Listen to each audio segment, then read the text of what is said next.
নমস্কার, সবাইকে স্বাগত জানাই দুর্বার রান্নাঘরে। পুরনো বন্ধুদের জানাই অসংখ্য ধন্যবাদ, নতুন বন্ধুদের স্বাগত। আজকে যারা নতুন রান্না শিখছেন তাদের জন্য নিয়ে চলে এলাম লাউ ডাল। এটা আমাদের বাঙালি বাড়িতে প্রায়শই হয়, কিন্তু যারা নতুন রান্না করেন, ইউটিউবের সাহায্য নেন, তাদের জন্য এই রান্নাটা আমি করলাম। যদি ভালো লেগে থাকে আপনাদের, তাহলে লাইক, কমেন্ট ও শেয়ার করবেন। নতুন নতুন নোটিফিকেশনের জন্য অতি অবশ্যই সাবস্ক্রাইব করবেন। নিয়েছি আমি মুগ ডাল। এটাকে আমি ভেজে নিয়েছি। ভাজাটা দেখালাম না, ভাজা তো কমন ব্যাপার মুগ ডাল, তো সেটা আমি ভেজে নিয়েছি। এবার এটা আমি ভালো করে ধুয়ে নেব। আর নিয়েছি ডুমো ডুমো করে কেটে লাউটাও ধুয়ে নেব। আমি ডালটা ধুয়ে একদম জল দিয়ে মুগ ডালটা দিয়ে দিচ্ছি। আর একটু জল দিয়ে দিলাম লাউগুলো।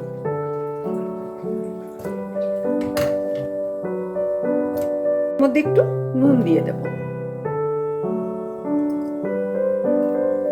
কুকারটাকে বন্ধ করে দিলাম।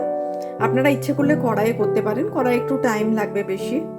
আর এটা একদম নতুন রাঁধুনিদের জন্য তৈরি করা।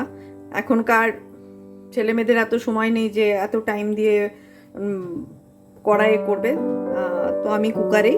হ্যাঁ, তবে একটা জিনিস খেয়াল রাখতে হবে যে ডালটা যেন একদম গলে না যায়।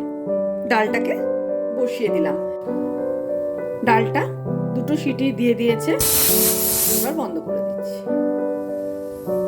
গ্যাস অন করে দিলাম। গ্যাসে কড়াই বসিয়ে দিয়েছি, কড়াই গরম হয়ে গেছে। এখানে আমি এক চামচ ঘি দিলাম। মুগের ডালে ঘি দিলে বেশ ভালো লাগে। এবার এর মধ্যে দিয়ে দেব জিরে ফোড়ন,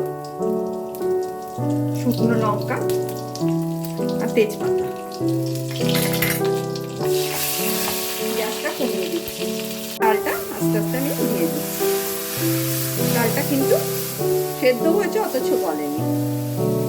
গ্যাস সিমে রেখে আমি এটাকে ঢাললাম। হলুদ দেব 1/4 চামচ মতো। 1 চামচ চিনি দিয়ে দিলাম। মুগ ডাল মিষ্টি না হলে ভালো লাগে না খেতে। তৈরি হয়ে গেল লাউ ডাল। এটা আমাদের বাঙালি বাড়িতে প্রত্যেকের বাড়িতেই হয়, আমরা জানি, অল্প বিস্তর সবাই জানি। কিন্তু এটা একদম নতুন রাঁধুনিদের জন্য, যারা রান্না শিখছেন, হ্যাঁ, এবং সবসময় ইউটিউবের সাহায্য নেন, তাদের জন্য তৈরি করে ফেললাম মুগের এই লাউ ডাল।